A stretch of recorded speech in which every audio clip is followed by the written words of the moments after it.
저희 프리랜서 PD 작가들 같은 경우에는 편당 페이를 받습니다. 드라마 스태프들 같은 경우에는 일당으로 받고 있고요. 그러다 보니까 한 달에 몇 편을 제작하느냐에 따라 하루에 일주일에 한 달에 며칠 촬영을 나갔느냐에 따라 페이가 기본급 그 최저임금보다도 낮아질 수가 있습니다. 그러니까 쉴 수가 없습니다.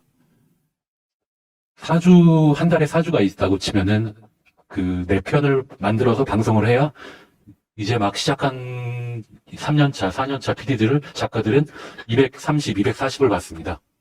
한 주만 쉬게 돼도 최저임금 밑으로 페이가 떨어지는 겁니다. 그런데 이제 올해같이 올림픽이 있고 월드컵이 있고 아시안 게임이 있고 그리고 설날 추석이 있는 이런 때들은 다 방송이 죽습니다. 그러면은 그때 당연히 페이가 사라지는 겁니다. 이렇게 일하면서도 돈을 못 받는 이유가 제대로 된 계약서를 쓰지 않기 때문입니다. 그리고 저희한테 방송은 신성한 거라고 가르쳐왔고 배워왔기 때문에 어떤 일이 있어도 방송을 펑크내면 안 되기 때문입니다. 그래서 그 방송 스케줄을 지키기 위해서 방송하는 사람들은 좀 오래 해왔다 싶은 사람들은 그런 무용담이라고 할 만한 것들을 하나씩 가지고 있습니다. 방송을 빵꾸 내지 않기 위해서 난 이렇게까지 해봤다라고 얘기할 정도로요. 가족이 상을 당해도 아니면 자기가 응급실에 있어도 본인이 아무리 아파도 방송을 빵꾸 내지 않기 위해서 방송 제작에서 손을 놓을 수가 없습니다. 그러다 보니까 몸이 아파도 마음대로 쉴 수가 없습니다. 며칠씩 밤을 새워서 편집을 하기도 하고 또 그렇게 편집을 하다가 다시 또 촬영을 나가야 될 수도 있고요. 그러다 보니까 수면 부족은 일상이고 항상 졸음 운전의 위험도 있습니다. 이제 졸면서 운전을 하다가 차가 전복되는 사고를 겪은 PD도 있습니다. 근데도 제대로 처리도 못하고 간단하게 차만 보내고 다시 사무실로 돌아와서 촬영한 영상을 편집했었습니다. 심지어는 자연인 같은 프로를 촬영하다가 산에서 미끄러져서 발목을 다친 PD들도 있었습니다. 그 산재는커녕 제대로 된 보상도 못 받았습니다. 오히려 자기가 일하던 그때까지 찍었던 프로그램을 다른 PD한테 넘기고 자기는 일자리를 잃어야 됐습니다. 방송은 나가야 되니까요. 그 무엇보다 방송이 제 시간에 나가는 게 사람보다 아니면 어떤 권리보다도 먼저라고 생각되는 현장입니다. 드라마 쪽도 별로 다를 게 없습니다.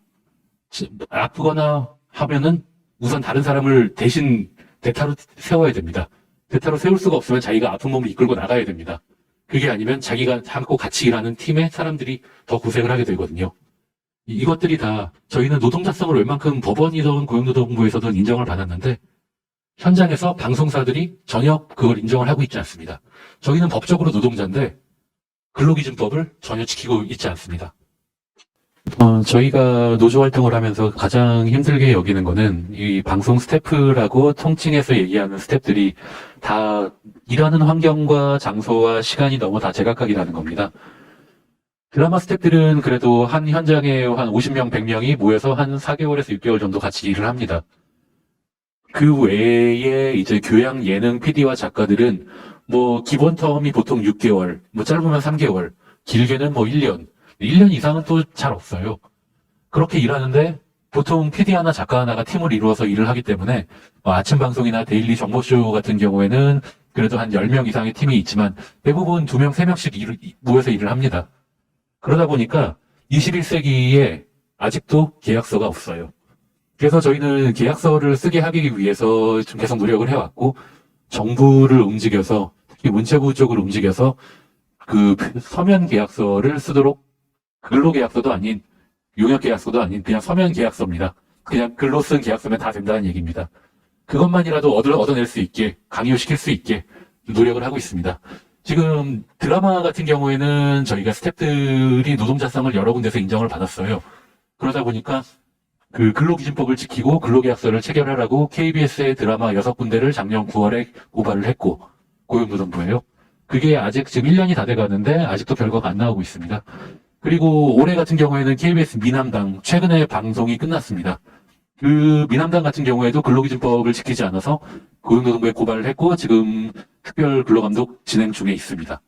네, 계속 이렇게 싸울 수밖에 없는 현실이 되게 슬프기도 한데요. 방송사는 저희 스태프들을 무시하고 있고 제작사들은 아까 주얼리에서 말씀하신 것처럼 너무 많은 곳에 흩어져 있고 제대로 현황조차 파악하기가 힘든 상황입니다. 그러다 보니까 저희가 뭔가 싸우기에는 아직 역부족이지 않나 그런 생각이 들어서 참 안타깝습니다.